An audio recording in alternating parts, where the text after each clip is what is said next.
Fighting for freedom, liberty, and the restoration of the Constitution. The Patrick Riggins Show. Call in now at 865-243-8255. That's 243-TALK. And now your host, Patrick Riggins. Welcome back to the Patrick Riggins Show. Playing a little bit of slow music there, so Tori will ease back a little. And what do you have, a little coffee with that show or song? Feel all warm and fuzzy inside. Yeah. Love you, Patrick. Yeah. I love you, man. Love you, man. This is Patrick Riggins with the Patrick Riggins Show. And we're going to break with tradition just a little bit here and pick up a caller right here at the first of the half-hour break here. It's having to do with the news coverage with that last segment there on the media and dirty laundry. So we'll go to Mike here in La Follette. Mike, how you doing? I'm doing good. How you doing? Pretty good. What you got for us today? I just wanted to comment, Sure. if the whole media covering the mass shootings, if shooting 80 people is not a news story, I don't know what qualifies as news. Yeah. But does it help? That's Does it help? I mean, it's good to know, but does it influence other shooters? I'm a firm believer in personal responsibility, and people are going to be crazy, and if they want to shoot someone, they're going to kill some people no matter what. If you outlaw guns, then they'll have bombs. Yeah. Well, we're not talking about outlawing guns. We're not talking about... I know, but the whole gun control issue that you had brought up earlier, I agree, it's just nonsense. Oh, yeah. Well, if someone, that issue's been beat to death, but if someone had a gun in a lot of these places, that would have been stopped immediately. Well, yeah, but, I think what just kills the news is the fact that it's trial by media now. They don't wait for the facts, they just report it. And then, covering Kardashian and Snooki and everything. I heard that during the break. I was like, is this what we're reduced to? I lost credibility for the news on that. Yeah, I don't really care what Snooki's up to. Here's, what we, think and you're supposed to believe. Yeah. Well, they just wait, gather the facts, report the facts, like old news media used to do. Well, you're right. The internet kind of sped that whole process up. Yeah, it's a rush to judgment, and just like who was it? ABC that when they had the shooter in Colorado and immediately found the guy on Facebook. It was NBC. If you're talking about Brian Ross. Brian Ross, yeah, and had the wrong guy, and he ended up having to change his phone number. Well, also, years and years and years ago, news actually had some integrity to it too. Yeah. Well, I agree. It's just about ratings, but if reporting on it, inspires copycats. I don't think that's necessarily the case. I really don't. Just look at the school shootings. Yeah, well, we had a rash of covers. Did that inspire other people? Actually, it did. It did inspire a couple of... We had kind of a little rash of shootings right after that. That was the problem, I think. Now, of course, you walk a slope here. Shootings, or was the fact that it was their own lives, and that's just what they wanted to do? Yeah, and they just gave them like the extra oomph to do it. That's what it does. Was it their primary reason? I don't think so. Was it just another one on top of their lives? That's what I think. That's what it is. Well, that's what I was talking about as far as the suicides are concerned. They've shown where actually that is the impetus to push someone to go ahead and kill themselves. That's why they don't give a lot of coverage to that now, is because that is the problem that they run into. As they start having... Well, I'll tell you what, because what was the last main one? Tony Scott, the director. If I see more people jumping off of bridges and saying that Tony Scott made me do it... Yeah. I might go with that. Yeah, I don't think anybody's sitting around and see a school shooting or see somebody jump off a bridge. Well, that's a good idea. Yeah. I never thought of it. Let's do that. Well, like I said, I don't know. Some people are like lemmings. I wouldn't put it past them. Well, we do have a large part of this population that would qualify as lemmings. I know, but it's just, I believe personal responsibility, personal experiences, and that's just what they wanted to do.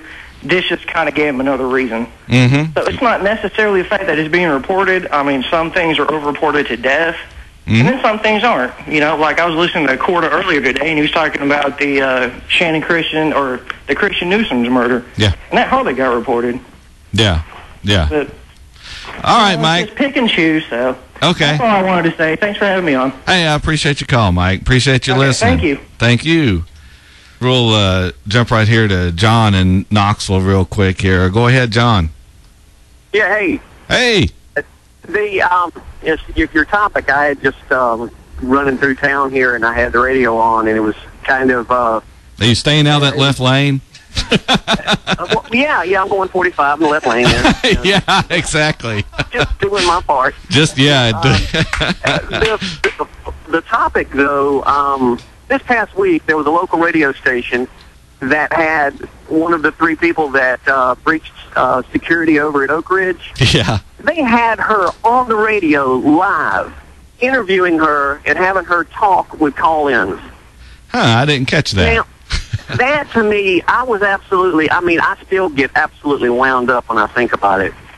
There will be somebody out there sitting in their basement in their underwear who heard that going, that's how I do it. Yeah. They're going to go out and commit a felony just like this lady did because they want their 15 minutes of fame.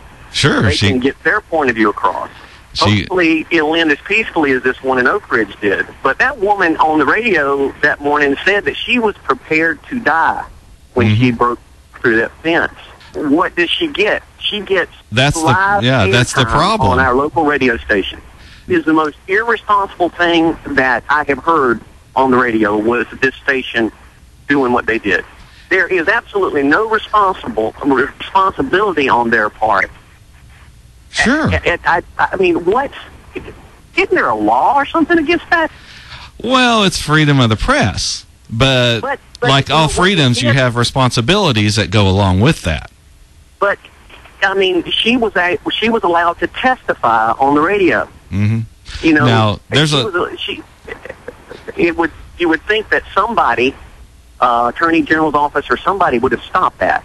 Well, there's a law they can't make money, off that. I believe that's if you went out and you were a serial killer or something, then you can't write a book and make money off of it. What troubles me is that somebody who wants to make a political statement, who doesn't have a venue to do that, will look at this and say, well, hey, she did this, nobody got hurt, and look, she got a chance to talk to everybody on the radio and tell her point of view. Exactly. Well, that's kind of my point. And so media has a responsibility, and I think they're abdicating that responsibility. I don't think they're living up to it, and I understand why they're doing it because it's a business thing.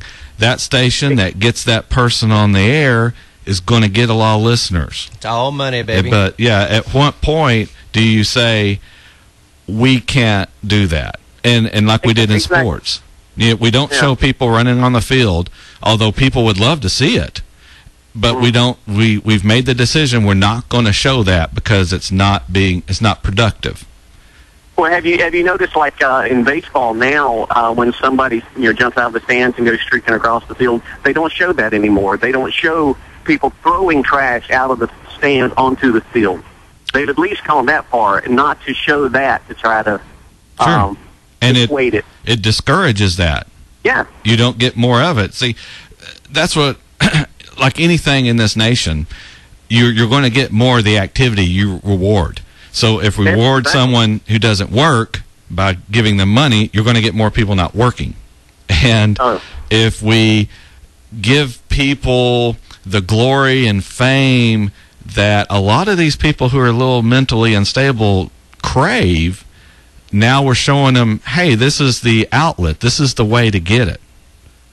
Yeah, what did the guy who shot Reagan, he was trying to impress Jodie Foster? Sure, yeah. I mean, that's the mindset. You can't, they don't think logically, the people who are capable of doing these things. Yeah. And, this 80-year-old woman who broke into Oak Ridge, when they asked her about Iran and Ahmadinejad, she said that Iran's not going to waste their precious resources on nuclear weapons. Yeah. She doesn't have both oars in the water. No. Well, she's an idealist. Well, yeah, and but she's probably prompted or sparked some more idealists out there, and that really concerns me. Yeah, that'll be the problem. But all right, we're coming on the break, Mike. John, I really appreciate your call. No problem. Thanks. Thank you. And we're up on the last break here of the show. I do guarantee you, any cameras or anything that they did not have running at that plant, I'd say they're pretty much everything's fixed now. I don't think nobody's going to be getting nowhere near it now. Yeah, they'll be overreacting if anything. Yeah, I believe they've got all the problems fixed, I would say now. Heads have rolled, and yeah, hopefully they've got that buckled down now. So the security, I'm sure, is tight. Yeah. All right, we're up on the last segment. This is Patrick Riggins with the Patrick Riggins Show. We'll be back with the last part of the show, and we'll see what we get into. Join us here in a couple of minutes.